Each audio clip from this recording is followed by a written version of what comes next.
Jamhuri ya Muungano wa Tanzania. Dr. Samia Suluhu Hassan oye. Na nyie wenyewe kisima cha mafanikio oye. Haya, tukae. Mheshimiwa Profesa Palamagamba Kabudi, mbunge, waziri wa habari, utamaduni, sanaa na michezo. Mheshimiwa Joseph Mkude, mkuu wa wilaya ya Arusha. Comrade Dadi Musa Matoroka, katibu wa Chama cha Mapinduzi ngazi ya mkoa wa Arusha. Mheshimiwa Festo Kiswaga, mkuu wa wilaya ya Monduli. Mheshimiwa Salum Kali, mkuu wa wilaya ya Longido. Dr. Kedmon Mapana, katibu mtendaji Baraza la Sanaa la Taifa BASATA, ambaye anamwakilisha katibu mkuu wa wizara. Ndugu Moses Pesha, kaimu katibu tawala wa mkoa. Natambua pia uwepo wa kamati ya ulinzi wa usalama ya mkoa. Mheshimiwa Dr. Wilfred Sailela, mwenyekiti wa Chama cha Mapinduzi wilaya ya Arusha. Katibu wetu wa Chama cha Mapinduzi na wajumbe wa kamati ya siasa wilaya ya Arusha mlioko hapa. Madam Esther Kimweri, mwenyekiti wetu wa taasisi hii muhimu sana ya kisima cha maarifa cha mafanikio, ambaye yuko hapa, pamoja na Bi Christina Mwakitwile, katibu mkuu kisima cha mafanikio. Natambua uwepo wa kamati ya utendaji ya kisima cha mafanikio. Mheshimiwa Maximilian Irange, mstahiki meya wa jiji letu la Arusha, tunashukuru kwa kutukaribisha. Viongozi mbalimbali wa taasisi za serikali mlioko hapa, natambua uwepo wenu. Bi Lilian Shayo, mkurugenzi wa Baraza la Sanaa kutoka Wizara ya Habari, Utamaduni, Sanaa na Michezo. Wasomi wetu kutoka vyuo vikuu mbalimbali kama ambavyo mmetambulishwa hapa. Viongozi na wanachama wote wa chama cha kisima cha mafanikio ambao pia ni wafawidhi wa matukio Tanzania. Leo pia tumefurahi kuwa kwenye eneo zuri kabisa. Tutambua uwepo wa Mama Vicky Grace Sariko, mkurugenzi mkuu wa Ola City Garden. Tunashukuru sana mama. Eneo hili nilifika kwa mara ya kwanza mwaka 2018 nikiwa naibu waziri, mwaka 2013 nikiwa naibu waziri, lakini sasa limeboreshwa zaidi. Hongera sana mama. Hongera sana. Wadau wote wa sanaa mlioko hapa, viongozi wetu wa dini, wasanii wetu, natambua uwepo wa muasisi wa kisima cha mafanikio Mwalimu Makene pamoja na Mama Makene, na leo katuletea Mama Makene. Tunashukuru, tumekuona. Unapendeza. Hongera sana. Lakini pia tunaye msanii Nyerere ambaye amekuja kutuburudisha hapa na akachomekea namna kupata maokoto. Ni usanii, ndio faida ya usanii. Usanii unalipa, ujanja wako tu. Lakini pia natambua wageni wengine ambao mko hapa, mmealikwa kwenye tukio hili maarufu la leo, na mimi nakiri kwamba sote tuko vizuri. Jamhuri ya Muungano wa Tanzania. Ndugu washiriki ambao ni wanachama wa kisima cha mafanikio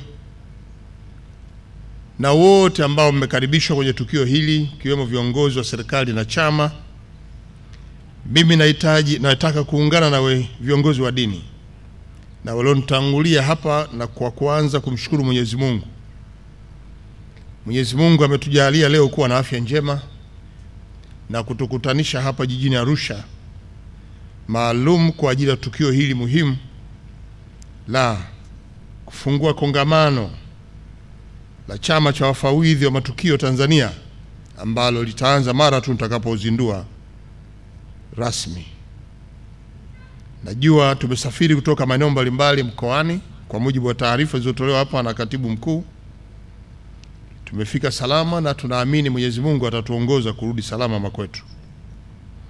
Nataka nitumie nafasi hii kuwapongeza sana wafawidhi wa matukio Tanzania kwa kuandaa tukio hili ambalo linawakutanisha wataalamu wote wa ushereheshaji na upangaji wa matukio kwa lengo la kuja kujadili namna bora ya kuboresha taaluma hii na kuleta maendeleo katika jamii yetu. Nawapongeza kwa sababu kazi kubwa mnayoifanya tunaiona, tunaifahamu na huwa ina matokeo mazuri. Kwa hiyo kukutana kwenu hapa, naamini mmekuja maalum kwa kuja kuona namna bora ya fanya maboresho hayo ili mpate mafanikio zaidi mmoja, lakini pia kwa taifa letu. Lakini msisahau kwamba jukumu lenu ni kubwa sana katika taifa hili. Mnafanya kazi ya kuelimisha, mnafanya kazi ya kuhamasisha, mnafanya kazi ya kuburudisha, lakini pia mnachukua jukumu la kuonya jamii ambayo inakengeuka. Haya yote ni majukumu yenu, na wakati wote mnapofanya msijione mko peke yenu. Serikali iko pamoja na nyie. Taasisi yenu imeonyesha mfano wa kuigwa katika kuwaunganisha watu wengi tu wenye ujuzi huu. Na leo mmeonyesha mfano huo kwa vitendo kwa kualika wasomi kutoka taasisi mbalimbali ambao wamekuja hapa ili waweze kujifunza, waweze kuona mlango huu mnaofungua ambao unaelekea kwenda kuona kuwa huku kuna uchumi upo. Si tu kazi ambayo unaifanya kama wewe mpenda ujuzi au mwenye ujuzi, lakini pia inafungua mlango wa kiuchumi. Nitakuja kueleza vizuri huku mbele. Mjue tu kwamba tukio hili leo ni kubwa. Mpaka waziri mkuu anakuja hapa, waziri wa wizara anakuja hapa, wakurugenzi wanakuja hapa, mkoa unahamia hapa. Hili sio jambo dogo, ni kubwa na linafuatiliwa na viongozi wa kitaifa. Na itifaki zetu, mimi naposafiri kwenda popote lazima nimwage mkuu wa nchi na nimwambie na kwenda kufanya nini.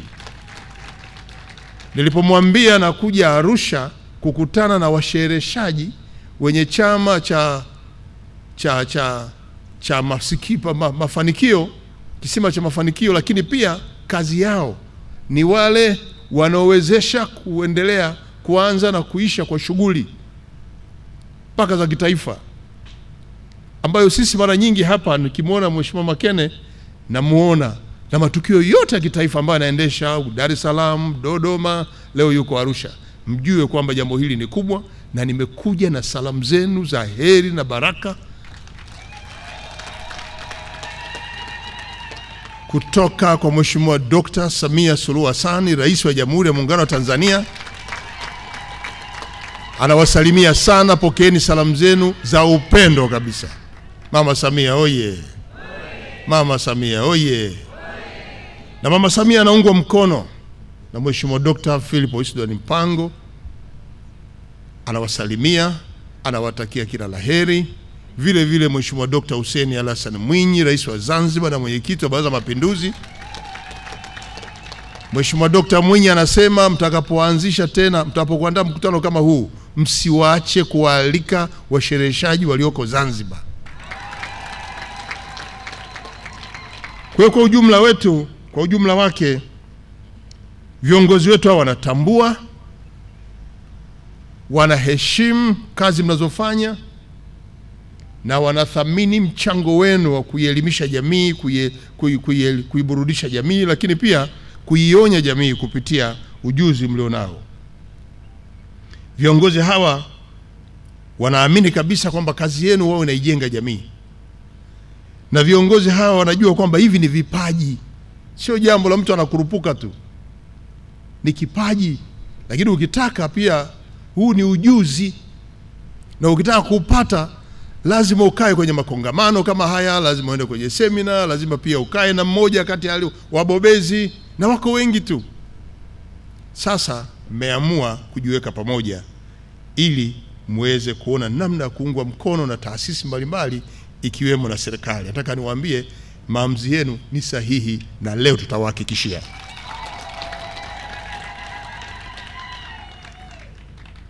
Ndugu wana Kisima cha Mafanikio na wote ambao mko hapa, serikali inafahamu kwamba kongamano hili la Kisima cha Mafanikio lina faida nyingi tu nimeeleza, lakini faida hizi ni kwa mtu mmoja mmoja, lakini pia kwa tasnia ya sanaa, vile vile kwa jamii nzima na taifa zima. Na nitumie nafasi hii kuelezea baadhi ya faida ambazo kongamano hili linakwenda kupata ni kama ifuatavyo. La kwanza, kongamano hili linakwenda kuibua vipaji vipya na kuimarisha vipaji vilivyopo. Kwa kitendo chenu cha kuita wasomi kwenye vyuo mbalimbali hapa jijini Arusha kwa niaba ya vyuo vingine ni mwanzo mzuri wa kwenda kuibua vipaji vyao, lakini kuviimarisha vya wale walionavyo. Kongamano hili linakutanisha washereheshaji wote, lakini pia waandaaji wa matukio ambao pia wanatoa huduma kwa jamii sehemu mbalimbali. Na kupitia mijadala mtakaoiendesha, mafunzo ya uwepo wa washiriki, mtapata nafasi ya kuboresha stadi zenu za mawasiliano, itifaki, lakini pia umahiri wa kuwa mbele ya hadhira, na hivyo kuibua na kukuza vipaji vya vijana wetu. Kuwa hapa mbele kuzungumza na umma kama huu sio kazi ndogo. Kuwa hapa mbele kuiambia mtiririko wa matukio na yakaenda mpaka mwisho watu wakafurahi si jambo dogo. Hicho ni kipaji. Kwa hiyo tembeeni kifua mbele mkijiamini kwamba nyie ni sehemu ya waelimishaji katika nchi hii. Jipigeni makofi sana. Ya pili ni kutoa elimu na maarifa kitaaluma. Kupitia semina hii na washa, hasa kongamano la leo, washiriki mtapata mafunzo kutoka kwa wataalamu waliobobea kadiri ilivyoandaliwa. Lakini pia mtapata elimu ya namna ya kusimamia shughuli au tukio, iliwe liko la wazi la ana kwa ana kama hili, iwe mnaongoza kupitia mitandao ya kijamii. Kongamano hili litawafikisha mahali ambako mnaweza kuimarisha eneo hilo. Lakini mkishamaliza tukio lenu hapa, kila mmoja atakuwa na stadi mpya ya namna kwenda kutekeleza jukumu lake.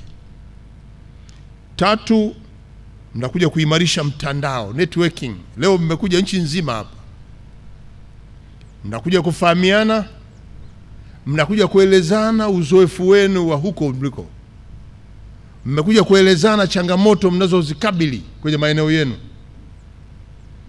na sasa mtapata mwelekeo wa nini kifanyike ili muweze kuifikia jamii kwa urahisi na kwa uelewa. Hii itasaidia sana kukuza fursa zilizopo za ajira, ubia wa kazi, hata uwekezaji pia kwenye eneo hili. Kwa nataka ni wahakikishie kwamba kukutana kwenu hapa si bure na msiondoke bure. Lazima mtengeneze mfumo unaowezesha kuwa na mawasiliano ya kila siku, mkielezana yaliyopo, changamoto na namna ya kufika. 4, nataka mjijue kwamba nyie mna mchango mkubwa kwenye maendeleo ya taifa hili. Kupitia kazi yenu mnakwenda kuhamasisha utendaji wa kazi. Na sisi huku serikalini tunasema nyie ndio wahamasishaji wa maendeleo kwenye maeneo yetu. Na kwa bahati mzuri mko mpaka vijijini. Hakuna sherehe ambayo inafanywa mahali, hakuna kusanyiko la watu ambalo halina mshereheshaji.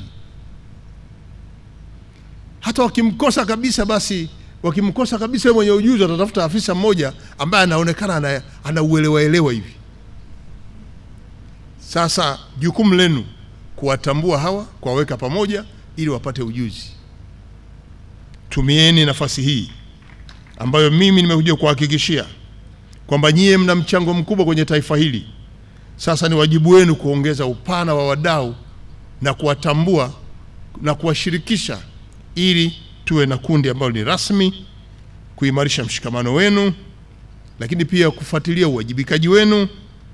Na kazi hii ina maadili, kwa hiyo pia na maadili ya kazi yenu. Na 5, mnakuja kuinua heshima ya tasnia ya ushereheshaji.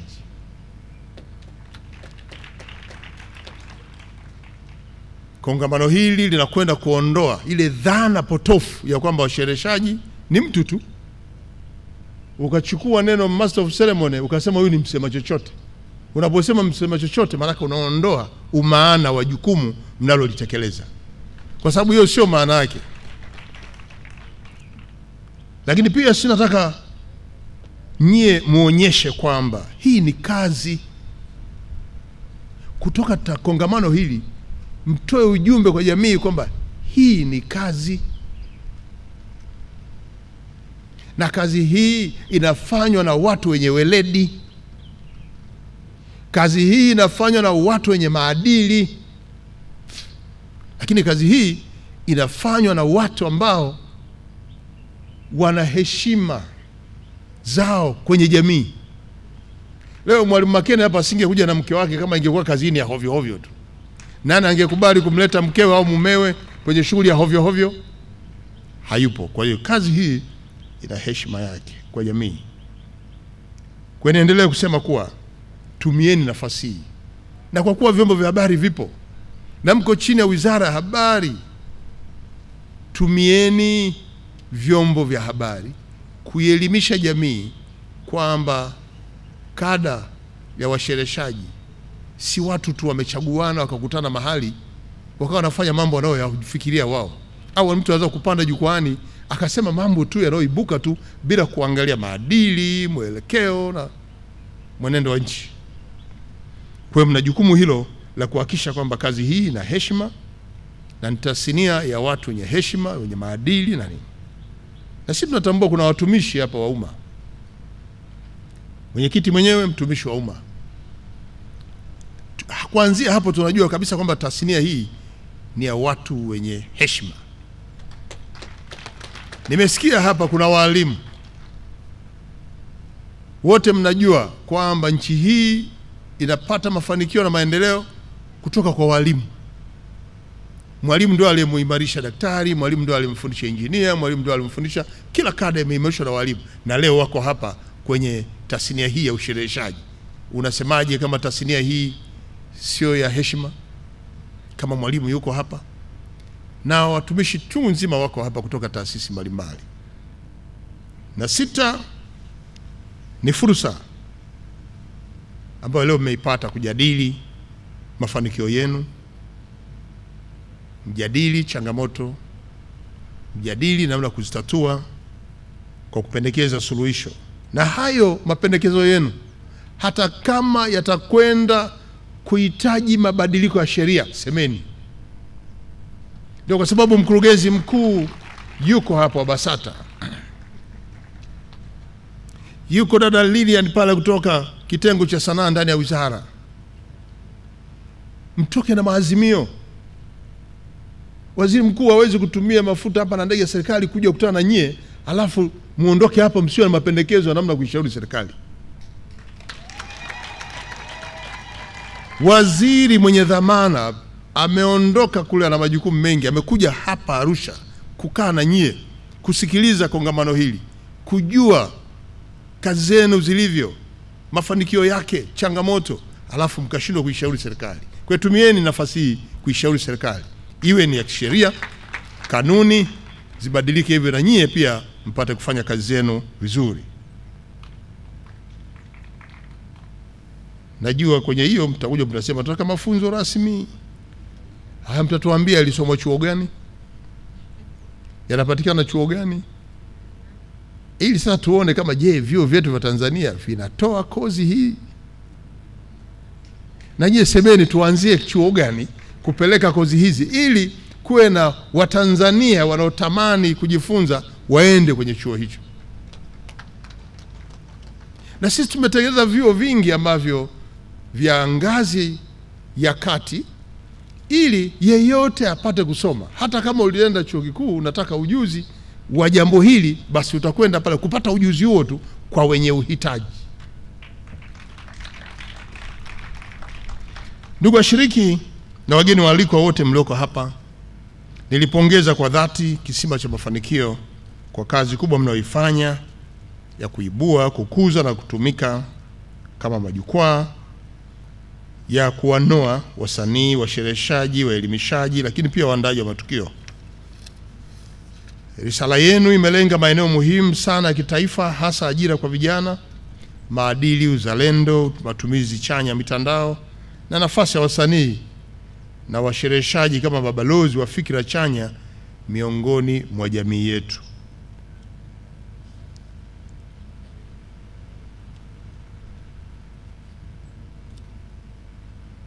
Wafawidhi wa matukio kama nilivyoeleza mwanzo wanakwenda kuimarisha sekta hii kwa ujuzi walionao, na ujuzi huu huku ndani kuna kabiashara kapo, na sisi tunasema huu ni uchumi, lakini pia kuna biashara, na uchumi huu huku ndani kuna ajira. Haya mambo makubwa mawili, na nimeyakuta kwenye bango mahali. Ushereheshaji ni uchumi, maandalizi ya matukio ni uchumi. Kwenye uchumi huko unakuta kuna biashara, lakini pia kuna ajira. Unaweza ukajiajiri kwa kufanya kazi hii wewe mwenyewe, unaweza ukaajiri wengine kwa kutengeneza kikundi imara, ukakipa jina litakalokuwa linatambulika na jamii, alafu yeyote mwenye mahitaji anapiga simu, na iko siku utapigiwa simu manne na wewe uko peke yako. Sasa ukiwa kwenye kikundi unasambaza, wewe nenda huku, nenda huku, nenda huku, unatengeneza mikataba ya huku na huku na huku. Kesho asubuhi mnakutana, tumepata nini? Mnaweka mtaji wenu, mnagawana, shughuli za familia zinaenda, lakini na taasisi yenu inaenda. Haya yote mtayapata hapa. Na mimi nataka niwaambie jambo moja. Uandaji wa matukio mmeuchukua kuwa sehemu yenu, washereheshaji sehemu yenu. Kwa mmechanganya ujuzi tofauti tofauti kwa kitu kimoja kinaitwa kisima cha mafanikio. Niwape mfano hapa Arusha. Yuko binti mmoja, nimemsahau kwa jina, aliwahi kuomba nafasi ya kukutana na mie nilipokuwa AACC. Akaniambia, mheshimiwa, mimi nimeamua kuwa kila mkutano wa AACC na kuja kutangaza fursa ya kuwapeleka mbugani. Wanapohitaji mimi ndio nawaandalia safari, naandaa magari, nazungumza na kule TANAPA na nini. Naomba uambie TANAPA watambue maombi yangu kuwa mimi nitakuwa na simamia safari za utalii wa ndani kuwapeleka kwenye maeneo yao. Napofika huko wajue kwamba mimi ni sehemu yao. Lakini mbili, naomba uiambie AICC wanipe meza hapa nje, nikae hapa ili wale wageni wapite kwanza kwangu, niwaambie swala utalii wa ndani, lakini na umuhimu wa kufanya mikutano hapa AICC. Nitafanya kazi hiyo kwa maadili, weledi na uaminifu mkubwa. Yule binti nilipomsikia kwanza nikamwona na atakuwa ameumia kwa muda mrefu kunitafuta, paka amekuja AICC kuja kunitafuta mie na kusema hili, huyu yuko serious na jambo lake. Nilimuita mkurugenzi mkuu wa AICC na watanapa, kwa sababu mimi nilikuwa Arusha kwa siku mbili. Watanapa nikamkutanisha, nikamtambulisha kuwa huyu ni mdau ambaye atasaidia kuongeza idadi ya watalii wa ndani kwenye mbuga zetu za wanyama. Juzi nilipokuwa nasoma taarifa ya mafanikio kwenye sekta ya utalii, utalii wa ndani umeongezeka sana kutoka watu 700,000 walikuwa wanatembelea mbuga mpaka sasa tuko kwenye 3,000,000. Ukija kuchukua takwimu, yule ndio msaada. Mikutano yote ya AICC anawaona wale wanaokuja kuleta watu. Mimi na kipengele cha utalii wa ndani, naomba siku moja itumike kwa ajili ya kwenda mbugani. Wakija pale tunawaambia kesho mnakwenda mbugani. Wote wanakwenda mbugani na anapata magari zaidi ya 100. Anayapata wapi? Sijui. Huo ndio ubunifu ambao tunaotaka kujitokeza. Uandaji wa matukio, mmeona sura hii. Hii sura hii wewe ukaamua kuibeba hii sura.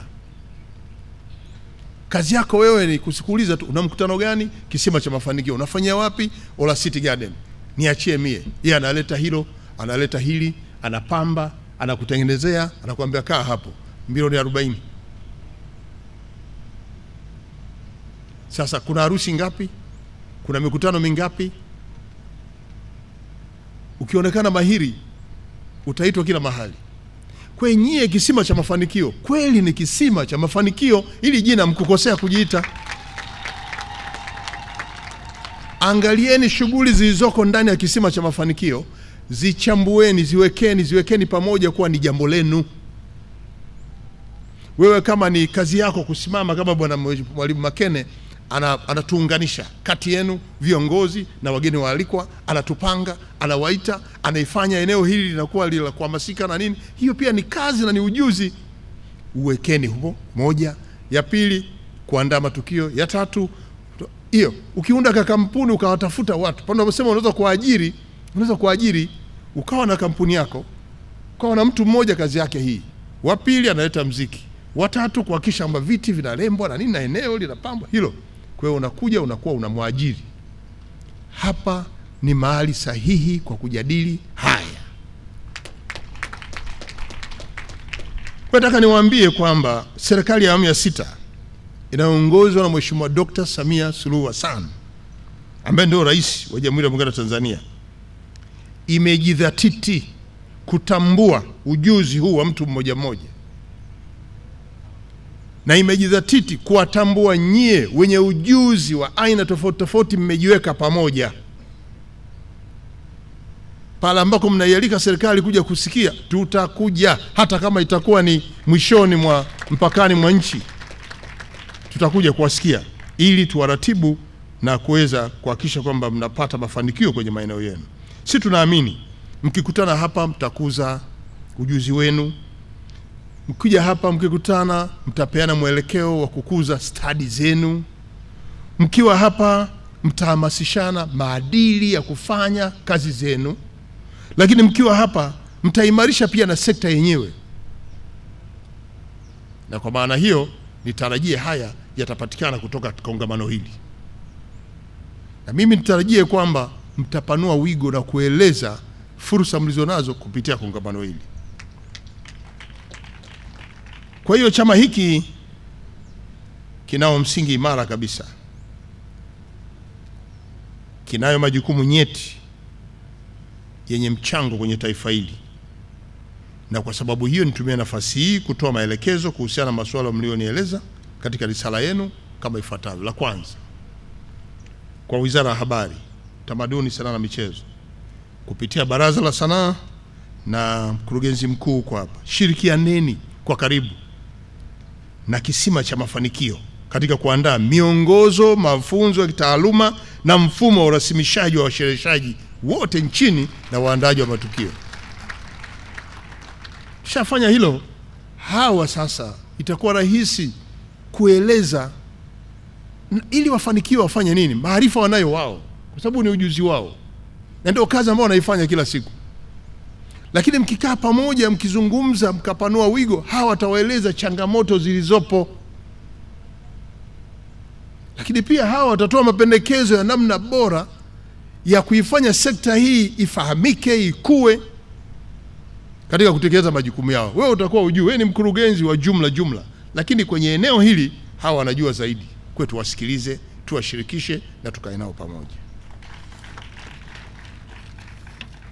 La pili, Ofisi ya Rais TAMISEMI ihakikishe kwamba washereheshaji waliorathimishwa wapewe nafasi za kushiriki katika matukio ya halmashauri, wilaya, mikoa na maeneo mengine, kwamba ndio viongozi watakaoweza kusimamia shughuli za serikali za mitaa, na wapatiwe elimu ya kutambua mchango wa sekta hii hao watu wa TAMISEMI kule kwenye halmashauri. Hao wote wanatoka kwenye halmashauri zetu. Sasa halmashauri inapataje shida kupata mshereheshaji, muongoza sherehe, wakati kila kitu kiko hapa? Halmashauri na mkosaje mtu wa kuandaa matukio, wakati matukio yenye uweledi yenye kuangalia itifaki, anakuja kiongozi gani, aandae vipi? Wataalamu wako kule. Bado mnahangaika nyewe wakuu idara, wanakuja hangaika hapo. wanagombana, shika nyundo, lete msumari. Si kazi yenu. Hii ni kazi, ni taaluma ya watu.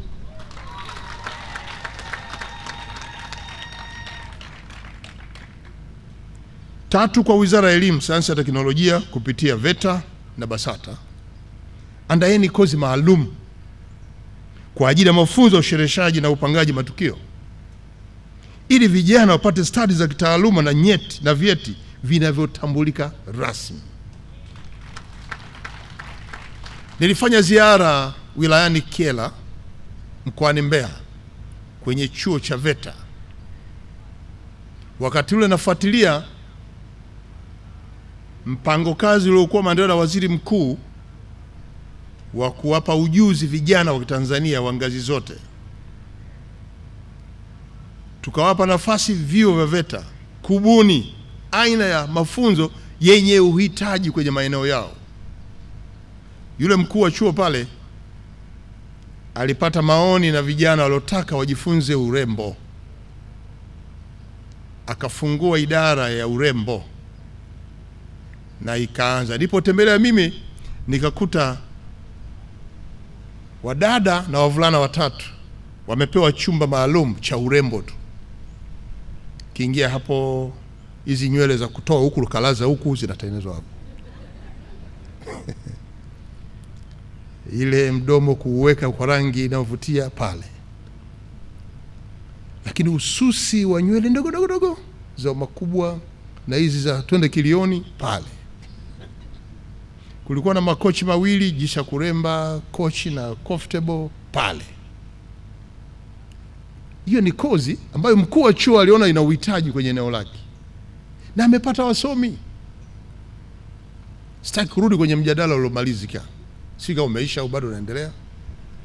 Lakini mkuu wa chuo alimchukua graduate moja na saluni yake Mbeya, ndo alikuja pale kuwa ndo anaongoza kidara kile na anawafundisha wengine. Kwa hiyo niliposema yale nilisema kwa mifano.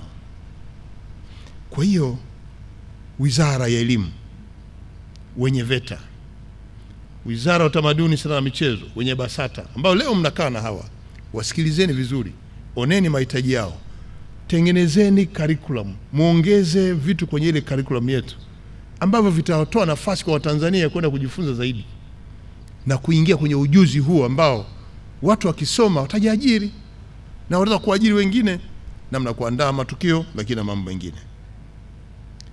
Kwako wewe mwenyewe, Baraza la Kiswahili Tanzania, kwa Baraza la Kiswahili Tanzania BAKITA, liendelee kushirikiana na Kisima cha Mafanikio katika kukuza matumizi sahihi ya lugha ya Kiswahili. Hatutarajii kumsikia mshereheshaji anatumia maneno ambayo ni ya Kiswahili lakini mengine hayakuzi maadili ya lugha ya Kiswahili, hayana msingi wa lugha ya Kiswahili. Kwa ni matarajio yangu kwamba nyie washereheshaji mlioko hapa, waandaaji wa matukio, mwe mnaandika mabango na nini, lugha sahihi ya Kiswahili, nyie mtakuwa sehemu ya wakuzaji wa lugha hii. Kwa mjue mna jukumu hilo kwa taifa na tunawategemea. Matumizi ya Kiswahili fasaha kwenye majukwaa, tunatarajia hayo. Kwa hiyo kaeni, wekeni kwenye mpango kazi wenu pamoja na hilo. Lakini kwa taasisi zote zianze kutumia washereheshaji waliopitia mafunzo na urasimishaji wa BASATA katika matukio ya kiserikali, badala ya kuchukua watu tu ambao hawana weledi, jambo ambalo linaweza kuja kuaibisha taasisi ya Kisima cha Mafanikio na kupunguza hadhi ya shughuli. Hilo pia nalo mlijadili na muone namna mtakavyolidhibiti kutoka mtu mmoja, kutoka kwenye maeneo yenu. Kama mna chama cha mikoa, mna chama cha kanda, leo mkio kitaifa, mjadili na mweke mkakati kwenye eneo hilo, mtashirikiana na BASATA. Na la mwisho, Kisima cha Mafanikio, anzeni kuweka mpango kazi wa kujitangaza kupitia matukio mbalimbali. Hii itafungua mlango wa kuibua vipaji, kukuza ujuzi wenu, lakini pia mtakuwa mnafungua na kuonyesha njia ya namna kupata ajira. Mimi naamini kuwa hawa wasomi mliowaita kutoka kwenye maeneo mbalimbali, leo mtaka kuonyesha kwamba jamani, huku nako ni kuzuri. huku nako kuna ajira, huku nako kama unataka ujuzi huu unaweza kuupata huku. Kwa tumie nafasi hiyo kutangaza fursa mlizonazo kwenye maeneo haya kwa kuweka mpango kazi ambao utamleta kila mmoja. Lakini pia nimepokea ombi lenu kupitia hotuba yenu. Ombi nawahakikishie kwa tutaangalia namna bora kutengeneza mwongozo wa kitaifa wa ushereheshaji na upangaji wa matukio kupitia wizara husika kama ambavyo nimemwagiza Mheshimiwa Waziri na wakurugenzi wa BASATA. Sisi serikali tunaelewa changamoto zenu hasa kwenye fani hii,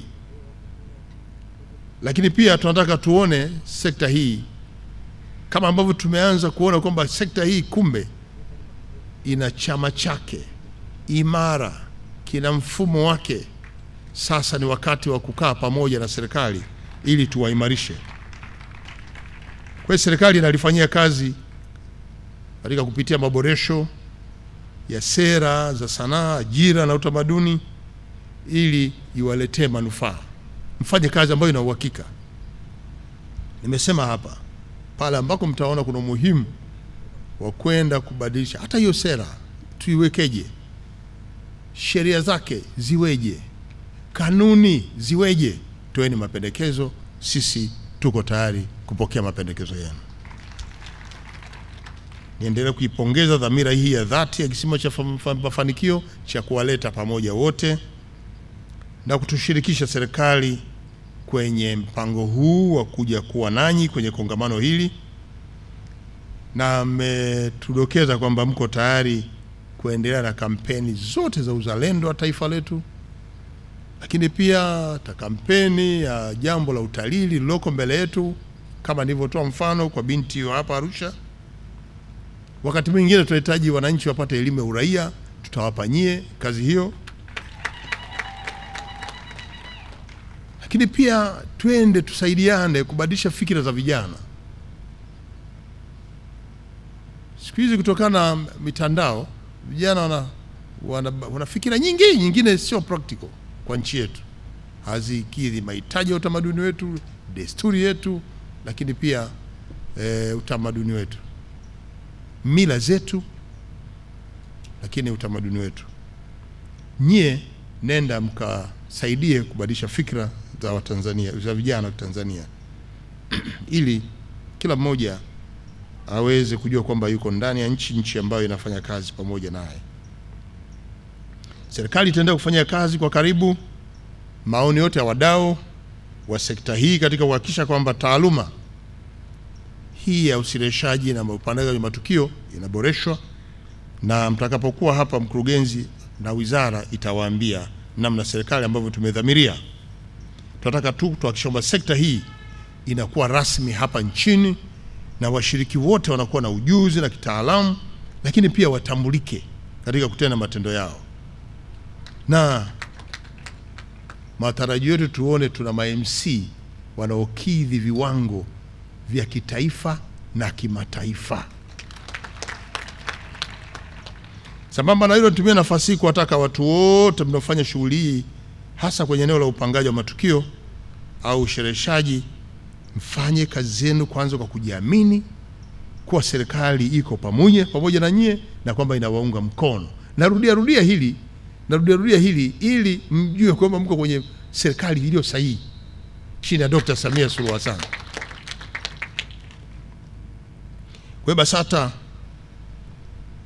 muhakikishe kwamba mnawapa namna bora ya kuanza vizuri na serikali.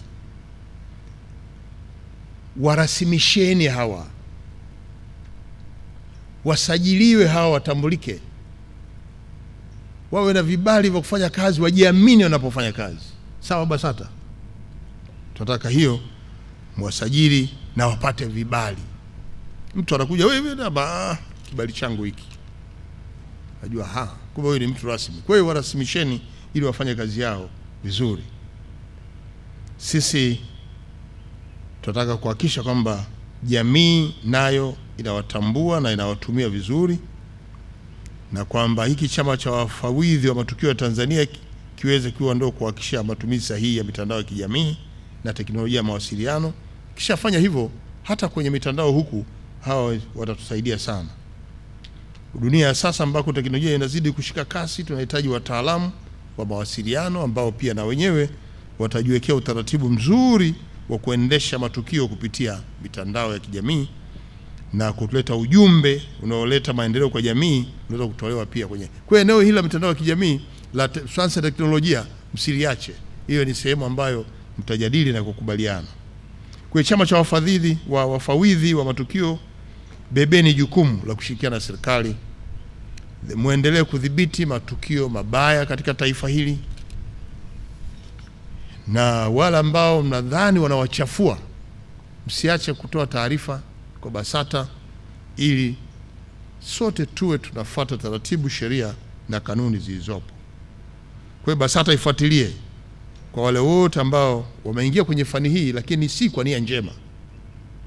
Na tukigundua kama kuna mtu ameingia huku sio kwa nia njema, ataka kuchafua tasnia, msimwache, hatua kali zichukuliwe ili hawa ambao wana nia njema wafanye kazi yao kwa hatua kadhaa za kisheria. Jitihada za serikali katika kuendeleza sanaa na utamaduni nchini, hizi tumeziweka vizuri. Nataka niwahakikishie, nyewe mko kwenye wizara hii. Hii wizara tayari ishaweka utaratibu mzuri kabisa wa kuwaweka pamoja na kuwaendeleza wasanii wote. Nyie wasanii wa tasnia hii mkiwa miongoni. Lengo ni kuwaimarisha, lakini kusimamia maslahi yenu na kuhakikisha kwamba uwepo wenu kwenye fani hii mnapata tija nyie, na serikali pia tunanufaika, kwa sababu changamoto yetu ya ajira, tunapokuwa na nyie tumeratibu vizuri kila eneo lenu, eneo hili linapunguza makali yake. Huu ndio mpango wa serikali ambao tunao. Mojawapo ya hatua ambayo imechukuliwa na serikali ni kuweka mazingira rafiki ya kufanya kazi za wasanii. Kwenye kama wasanii mjue kwamba mazingira rafiki yapo katika nchi hii, na tumeenda mbali zaidi, tumeanzisha hata mfuko wa maendeleo ya wasanii ambao unatoa hadi shilingi milioni 100 kwa msanii anapotaka kufanya jambo lake. Nirudie tena, serikali imeanzisha mfuko wa wasanii ambao mfuko huu, kama kuna msanii ana kazi anataka kuifanya na inahitaji mtaji, wala sio lazima aende benki tu, kwenye mfuko huu unaweza kumpa yeye mpaka milioni 100. Haya, wewe ni mwandaji wa matukio, unataka kununua hili linaitwa makisi kubwa na dogo. Hivyo hili si dola 10,000 tu. China milioni 25. Hili hapa milioni 10. Lile pale milioni 10, kujumlisha na hili 50. Wewe unapewa milioni 100. Hujatulipata hili na kuanza kuongoza matukio. Ukanunua viti vile Simba plastiki au Jambo plastiki 1000. Unakodisha. Mtu akikwambia niendelee tukio, anambia una wajumbe ngapi? Na 2000. Na mimi natoa na viti, lakini kila kiti 200. Hujapata pesa. Huyu anaitwa event manager, muandaa matukio. Na wewe pia mshereheshaji, ukiona kwamba unahitaji suti ya rangi ya blue, inataka rangi nyeupe hapa na nyingine blue huku, nyingine nyeusi huku, uipambe ili uonekane smart na kiatu kimechongoka, unapata mtaji bwana. Ujumbe wa msingi ni kwamba pale ambako msanii atahitaji mtaji wa kuboresha kazi yake, mfuko huu unatoa fedha kwa wasanii kufikia mpaka shilingi milioni 100. Lengo ni kuwafanya wasanii wasizagae huko na huko katika kupata mitaji. Na mfuko huu ulianza kutoa huduma mwaka 2022 wakati Mheshimiwa Rais Dr. Samia Suluhu Hassan alipoanzia kwa kuweka milioni 100, ilikuwa kurugenzi wa BASATA kwa milioni 500 100 pale Junior AICC milioni 100 aliweka kuanzia milioni 100. Kulikuwa na mkutano mkubwa wa wasanii na mimi nilikuwa pale. Walipozungumza hili, Mheshimiwa Rais akazungumza nao kwa simu, akamwambia mimi naanzilisha mfuko huu kwa kuweka milioni 100, alafu tukatafuta utaratibu wa kuongeza fedha. Kwa hiyo kama ulikuwa unafikiria kuanzisha eneo hili, shusha pressure. Mfuko wa wasanii, mfuko wako upo na unaratibiwa vizuri, na yako maboresho tumeyafanya kwa ajili ya haki miliki ambazo zilikuwa zinawasumbua wasanii wengi. Hati miliki hii itawasaidia pia na nyie, na tunatarajia pia kujenga Art and Sports Arena, jengo ambalo nyie mtapata nafasi ya kufanya mazoezi huko, na kutakuwa na kila idara, na pale ambako kunahitaji mitambo tutafanya hivyo. Na Mheshimiwa Dr. Samia Suluhu Hassan ametenga shilingi bilioni 300 kwa ajili ya ujenzi huo. Kwa kweli tukifika hatua hiyo, basi hata nyie washereheshaji mtanufaika, wale event managers watanufaika. Serikali ya awamu ya 6 imepata mafanikio haya kwenye sekta ya sanaa, lakini sio sanaa tu, kwenye sekta ya utamaduni. Umeona ndugu zetu waliokuja kucheza hapa, kina Munga na kikosi chake wamevaa kitamaduni. Hiyo nayo pia ipo, ni package kwenye wizara. Kimichezo wote mnajua hatua mzuri tumefikia. Kwa hiyo wizara hii ina majukumu makubwa sana, nyie mkiwemo, na ndio kwa sababu mimi nimekuja kuwatoa mashaka kwamba msijione mko peke yenu. Mna baba na mama ambao ndio wizara, kila kitu tunapata hapa.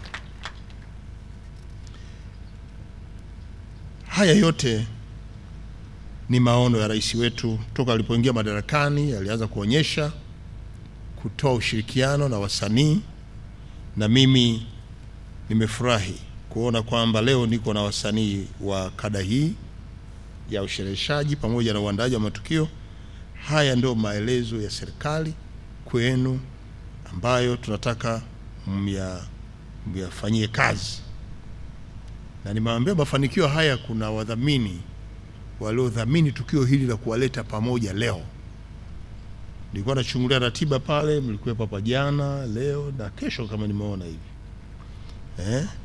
Hii jambo lazima tushukuru. Kama kuna mtu ametuunga mkono kutuwezesha kukaa hapa siku 3 tunakula, lakini gharama nyingine nao ni pamoja BASATA yenyewe, tuipigie makofi mengi sana kwa udhamini wao. Lakini pia tuna taasisi inaitwa Bumako, nao wamechangia udhamini kwenye tukio hili, tuwapigie makofi. UTT AMIS na wao pia wametuunga mkono kwenye jambo hili. Hawa kwa ajili ya uwekezaji, na nyie mnaweza kuwekeza kule, ukipata faida naweka baadaye unakuwa na lundo kwa UTT AMIS nao. Lakini pia Dorka Catering naye pia hongera sana. Kumbe huko tunakushukuru, na mwakani pia tutaandaa tena ili atuunge mkono vile. Tunathamini, tunashukuru, pamoja na Clouds Media ambayo najua inarusha live kwenye Clouds TV na radio zote. Jambo hili tunashukuru wadhamini wetu na wale wote ambao wanakusudia kuja kutuunga mkono. Sisi tunafungua milango kwao. Sasa wasanii wenzangu, hiki ni kisima cha mafanikio. Taifa hili haliwezi kwenda bila ya nyie kuendelea na majukumu yenu kwa maslahi ya taifa hili. Si mnajua mwaka huu tuna uchaguzi Nendeni kila ukisimama, ukipata jukwaa kusema na watu hao 1000 kwa siku, kwa wiki, usisahau kuambia na kuwakumbusha kwamba tuna uchaguzi wa uchaguzi mkuu mwaka huu wa kumchagua rais, wabunge na madiwani. Na waambie kwamba hii ni haki yako ya kidemokrasia ya wewe kushiriki kupiga kura kumchagua kiongozi unayemtaka. Na katika uchagua kiongozi unayemtaka, mwambie hata wewe ukitaka kuchaguliwa chukua fomu. Kwa hiyo nendeni mkaseme, tunawategemea sana. Tunahitaji kuwafanya Watanzania waone na wajitokeze kwa wingi, si wa kupiga kura. Kila mmoja akatimize haki yake ya kidemokrasia. Lakini pia tunapowaeleza uchaguzi, waambieni kwamba taifa hili bado linaendelea kuhubiri amani na utulivu na mshikamano kwenye taifa letu. Hilo liwekeni kama ajenda yenu. Kila unapozungumza uchaguzi, weka na uhitaji wa amani na utulivu. Tunataka kila mmoja atoke nyumbani akiwa naamini anaenda mahali salama, aende kwenye eneo, hata kama atambao simama mstari, aamini kwamba yuko salama. Aingie kwenye chumba cha kupiga kura akiwa salama, na arudi nyumbani akiwa salama. Kwa upande wa serikali tumeendelea kuhakikishia wananchi, na nyie wakumbusheni wa Tanzania kwamba serikali imeahidi kwamba uchaguzi huu mkuu utakuwa wa haki na utazingatia sheria zote. Kwa nendeni mkasaidie serikali kueleza haya. Uchaguzi huru, haki na wa uwazi tutauzingatia. Basi mimi nitumie nafasi hii kuwapongeza kwa mara nyingine kwa dhamira hii mzuri, Mheshimiwa Mwenyekiti, wewe Katibu Mkuu, kwa kuwaunganisha wadau wetu wa sanaa, washereheshaji pamoja na waandaji wa matukio. Hatimaye leo tumekaa hapa. Maana yake nini? Mmekuwa na mawasiliano kutoka huko mpaka idadi hii. Lakini mimi najua kwa namna ninavyojua nchi hii kwa ukubwa wake, idadi ya wanachama hawa ni ndogo. Tafuta mbinu, panua wigo, muafikie mpaka kule vijijini. Tuna ma-MC huko vijijini. Tunatamani tuwaone kwenye mkutano mkuu ujao au kongamano lijalo. Msihofu kwa serikali, itaendelea kuwaunga mkono tu kwenye matukio yenu. Leo mmeungwa mkono na taasisi hizi 5. Mimi najua mkiendelea kupanua mawasiliano mtapata zaidi ya hizi 5. Kazi yenu inajulikana, ni mzuri. Na ndio kwa sababu tukasema BASATA usiwaache hao, waunge mkono. BASATA kaweka mkono wake kwenye udhamini. Na mwakani pia BASATA ongeza kitu, waongezee ili wakutane tena. Kwa hiyo Mheshimiwa Mwenyekiti, usihofu. Katibu Mkuu, usihofu. Wewe unapotaka kuandaa tukio hili miezi 6 kabla, unafanya maandalizi, mawasiliano na nani, kila mmoja apate kujua kwamba mwezi fulani, tarehe fulani, mwezi fulani kutakuwa na kongamano kubwa. Kwa hiyo tusaombeane heri, mwakani tukutane tena tukiwa tumeongezeka. Ikiwezekana hizi makii ziwe 2. Watu mmejaa mpaka huku. Na mama Ole City Garden na mpigia debe, eneo linatosha.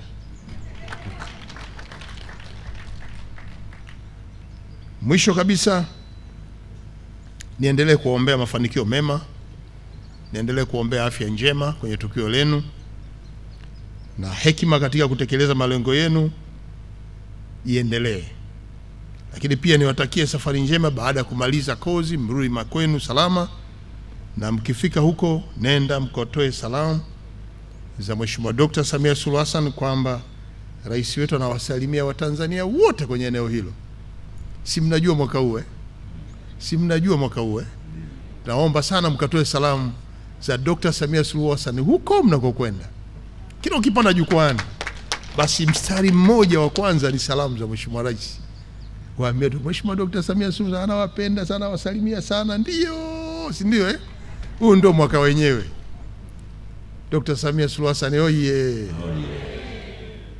Na mwisho, basi mwisho wa tukio hili ni mwanzo wa tukio jingine.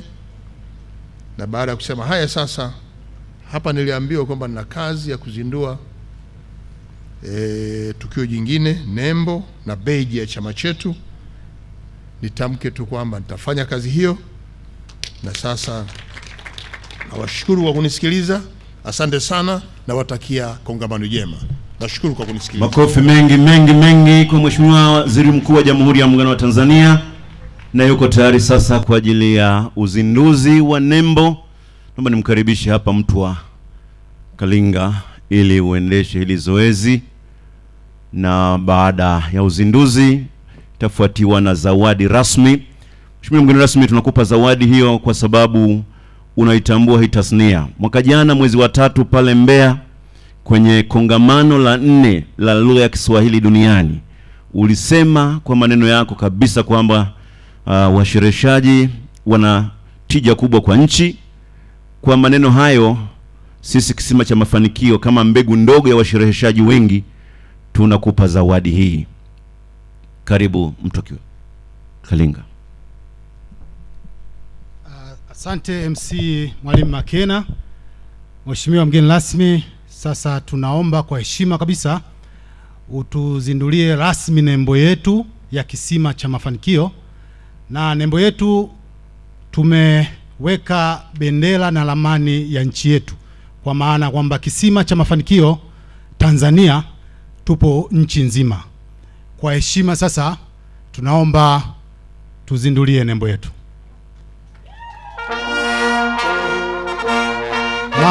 Makofi tafadhali.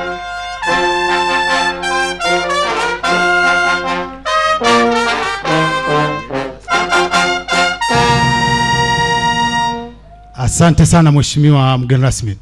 Mheshimiwa mgeni rasmi, Waziri Mkuu wa Jamhuri ya Muungano wa Tanzania, baada ya hapo tukuombe kwa heshima sasa, tunayo zawadi maalum kwa ajili yako. Tunaomba tuweze kukupa zawadi kutoka kisima cha mafanikio. Tunaomba mlezi kutoka chama cha kisima cha mafanikio, mshauri wetu, tunaomba tafadhali sogea kwa ajili ya kuweza kutoa zawadi hiyo.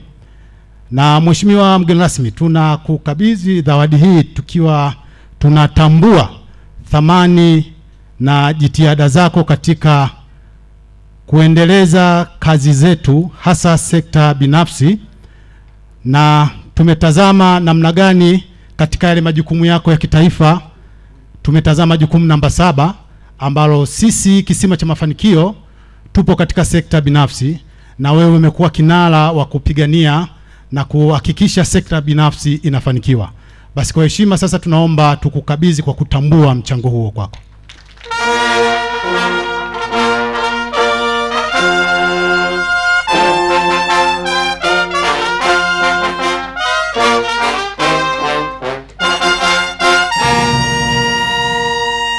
Asante sana Mheshimiwa mgeni rasmi. Basi tunaomba pia uweze kupokea zawadi kutoka kwa wenzetu wa BASATA. BASATA wanao zawadi yao. Tunaomba Katibu Mkuu Mtendaji, kiongozi wetu mahiri kabisa, Mapana,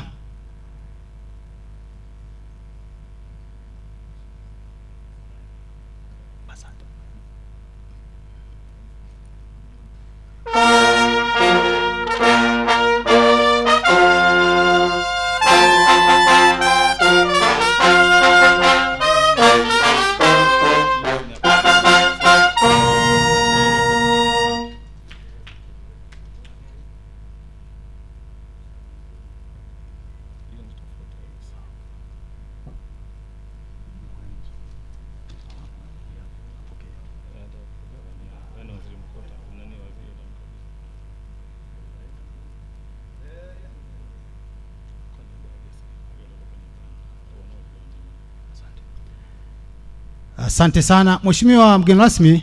Tunao wajasiriamali ambao tumeungana nao katika tukio letu la leo. Kwa niaba tunaomba upokee zawadi kutoka kwao. Kwa niaba ya wajasiriamali upokee zawadi hiyo kutoka kwao.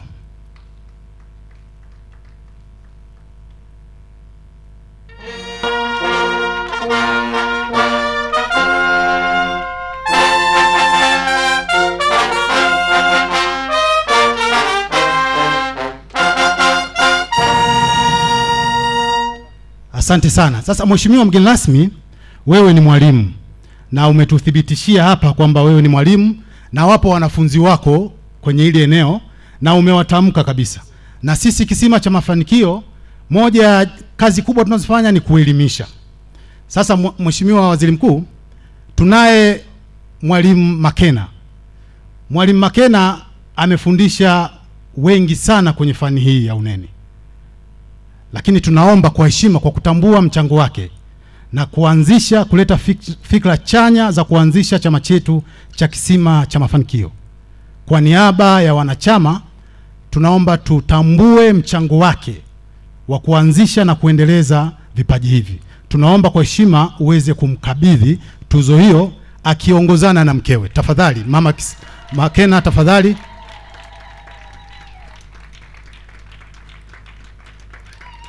Kisima tumewakutanisha mwalimu na wanafunzi wake.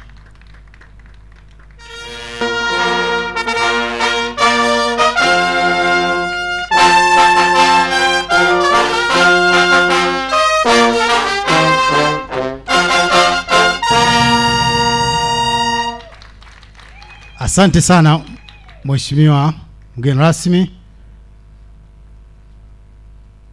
tunapata picha ya kumbukumbu pale na tunatamba naye. Asante sana. Na mama tunaye hatuna? Na tunatamba naye. Asante sana. Mheshimiwa mgeni rasmi, kwa niaba ya uongozi na wanachama wa Chama cha Kisima cha Mafanikio, tunaomba tukushukuru sana kwa namna ambavyo umetupa nafasi ya kipekee kututhamini na kuja kushiriki nasi katika tukio letu la leo. Tunakuombea kwa Mwenyezi Mungu safari njema, lakini pia majukumu mema. Tukio letu la mwisho litakuwa ni picha katika makundi yetu tulionayo. Tunaomba MC Makena tafadhali mwongozo wa picha. Asante. Asante mtu wa Kalinga. Wakati unaomba sasa, Mheshimiwa mgeni rasmi, turudi nafasi ya TV yetu, na meza kuu itakuwa ya kwanza kabisa, na